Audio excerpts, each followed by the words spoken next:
अक्सर कई बार रिलेशनशिप में हम जिस साथी के साथ हम संबंध में होते हैं, कई बार हम उससे बोलने का ये प्रयास करते हैं, उसको बोलते हैं, प्रपोज करते हैं कि यार शादी कर लेते हैं, शादी कर लेते हैं, लेकिन वो इंसान सीधा मना कर देता है कि यार अभी रुक जाओ, थोड़ा टाइम दो। और वो ये चीज़ जब कंसिस्टेंटली करने लगता है तो कहीं ना कहीं आप इस चीज़ में फंस जाते हो, आपके अंदर एक फियर आने लग जाता है, क्या एक्चुअल में ये इंसान आपसे शादी करने भी वाला है या फिर नहीं, क्या एक्चुअल में ये इंसान मुझे अपने लाइफ पार्टनर के तौर पर चुनेगा भी या फिर नहीं। क्योंकि ये जो टाइम स्ट्रेचमेंट है ये बहुत ज़्यादा बढ़ते जा रहा है। वो इंसान पहले 6 महीने बोल रहा था, फिर कहता है अभी ये है, अभी वो है, और वो कंसिस्टेंटली आपको इसमें मतलब टाल मटोल कर रहा है, प्रोक्रेस्टिनेट कर रहा है, आगे उस चीज़ को शिफ्ट कर रहा है, और आप बहुत ज़्यादा इस चीज़ को लेकर परेशान हो। तो यार मुझे लगता है कि आपको कुछ चीज़ें करना यहाँ पर देखना चाहिए। नंबर 1, सबसे पहले आपको ये देखना चाहिए कि यार सामने वाले की परिस्थिति क्या है। कई बार हम सिर्फ अपने ही अकॉर्डिंग चल रहे होते हैं, अपनी ही थॉट प्रोसेस, अपनी ही एक्सपेक्टेशंस के अकॉर्डिंग सामने वालों पर वो चीज़ थोप रहे होते हैं। हम चाहते हैं कि सामने वाला एकदम से ही वो चीज़ करे जो हम चाहते हैं। तो मुझे लगता है कि शायद आपको पहले स्टेप में करना चाहिए, उसकी एक्चुअल जो प्रॉब्लम्स हैं, जो अभी की जो करंट सिचुएशन है, सर्कमस्टेंसेस हैं, उसको समझने का प्रयास करना चाहिए। क्योंकि देखो, एक अच्छा जीवन साथी वही होता है जो अपना उस पर एनफोर्स नहीं करता, उसकी चीज़ों को अंडरस्टैंड करता है, समझता है कि हाँ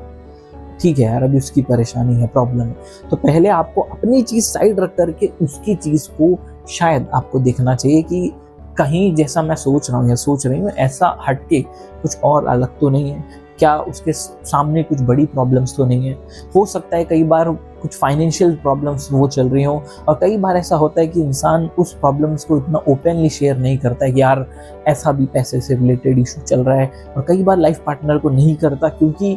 वो दौर ऐसा होता है कि उसको लगता है कि वो क्या सोचेगी, कहीं वो जज ना कर ले, या फिर कहीं उसको बहुत अजीब सा साउंड ना हो जाए कि यार इस पे पैसे नहीं है, ये नहीं है। तो इसीलिए वो जो एक्चुअल चीज़ है उसको हाइड कर रहा होता है, और वो ऊपर के बहाने दे रहा होता है, अरे यार अभी थोड़ा ऐसे है, अभी ये है, वो है। तो इसीलिए मुझे लगता है कि पहले आपको वो रियल जो रीज़न है आइडेंटिफाई करना चाहिए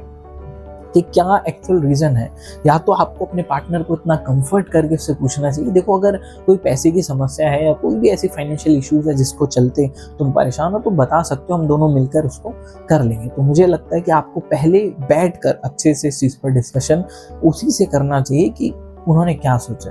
कब तक, एक्चुअल में प्रॉब्लम्स क्या है। कई बार ऐसा होता है कि उसके सीनियर अभी होते हैं, कई बार ऐसा होता है कि उसके जो एल्डर सिस्टर है या ब्रदर है, बड़ा भाई या बड़ी बहन है, इस वजह से वो नहीं कर रहा होता है। और हमें लगता है कि यार हम अपने परिवार में सबसे ज़्यादा सीनियर, हम सबसे अपने परिवार में हैं, तो यार मेरे घर से प्रेशर है, बट उसके घर में जो एल्डर सिस्टर ब्रदर है उनको कोई फोर्स नहीं है, एंड दे डिसाइड कि यार आगे जाके करेंगे, अभी 1-2 साल रुकते हैं, और आप उसको कंसिस्टेंट फोर्स कर रहे हो। तो कई बार ये रीजंस होते हैं जिसके चलते जहाँ पर एक पेशेंस लेवल रखना होता है वहाँ पर हम वो आउट कर जाते हैं, या फिर हम जो एक्चुअल प्रॉब्लम्स वहाँ होती हैं उनको अंडरस्टैंड करके समझने के बावजूद उस चीज़ पर अपने पार्टनर को सपोर्ट करने की बजाय हम उस चीज़ पर बहुत ज़्यादा आर्ग्यूमेंट करने लगते हैं, उस चीज़ों को लेकर कॉन्फ्लिक्ट करने लगते हैं, जिसपे शायद हमारे पार्टनर का भी कोई हक, मतलब फिर कहते हैं ना कि उसमें उसका भी कोई हाथ ज़्यादा नहीं होता, उस सिचुएशन में उस चीज़ पर कंट्रोल हमारे पार्टनर का भी नहीं होता है। तो उस चीज़ पर उससे परेशान होकर लड़ कर के उसको भी तकलीफ देना या फिर उसको जज कर देना मुझे लगता है सही नहीं। तो पहले तो आपको बैठ करके अच्छे से वो रीज़न आइडेंटिफाई करना चाहिए, क्या वो फाइनेंशियल प्रॉब्लम तो नहीं है, क्या वो फैमिली के कुछ इश्यूज़ तो नहीं है, उसको आइडेंटिफाई करना चाहिए। नंबर 2, फिर उनसे बैठ कर उनका सोल्यूशन करना चाहिए कि यार ऐसी ऐसी चीज़ें हैं, कोई भी चीज़ें मुझे बताओ, ये है ना, उस चीज़ का क्या सॉल्यूशन हो सकता है। अगर फाइनेंशियल सपोर्ट है तो आप फाइनेंशियल सपोर्ट कर सकते हो, या फिर अगर उसकी परिवार में कुछ इशू है तो आप उससे बोल सकते हो कि ठीक है, मैं आपके परिवार में आके एक बार बात करती हूँ, देखते हैं क्या कहते हैं। तो इस तरीके से आपको उसको कन्विंस करना चाहिए। और नंबर 3, फिर आपको अपनी चीज़ उसको ओपनली बतानी चाहिए कि यार मैं अपने परिवार में सबसे सीनियर हूँ, हमारे परिवार में यार मेरे फैमिली में बहुत ज़्यादा फोर्स है इस चीज़ को लेकर, शादी कर लीजिए या जो भी है। तो इस चीज़ पर डिस्कशन निकाल के आप दोनों को, हो सकता है कि आप एंगेजमेंट कर सकते हैं और शादी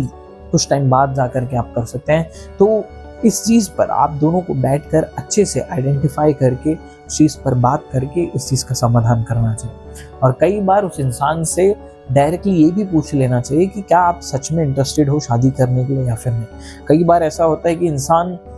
आपको लेकर के एक सिचुएशनल शिप वाली चीज सर्कमस्टेंसेस में फंसा होता है, वो एक आपको ऑप्शन की तरह रख रहा होता है, आपको लेकर श्योरिटी उसके अंदर नहीं आती है। कभी इसको लगता है हाँ यार ठीक है, she is the best option for me, या फिर ये मेरे लिए सही है, बट कई बार वो इंसान होल्ड कर रहा होता है कि नहीं अभी रुकता हूँ कि शायद अभी कोई और आ जाए या फिर कोई और पर कहीं जाए और जगह बात बन जाए।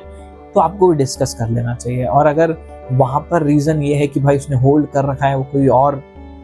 ढूंढ रहा है, तो मुझे लगता है फिर आपको वहीं पर उसको ख़त्म करके उस चीज़ को, उस रिलेशन को पूर्ण विराम लगा के आपको आगे बढ़ना चाहिए, क्योंकि वो इंसान आपको ऑप्शन की तरह ट्रीट कर रहा है। तो वहाँ पर रुक कर ज़्यादा वो करके कोई फ़ायदा वैसे भी नहीं है। तो इसीलिए जो भी है आपको बैठ करके अच्छे से डिस्कस करके इस चीज़ का सही सॉल्यूशन निकाल कर इस पर बात ज़रूर करनी चाहिए।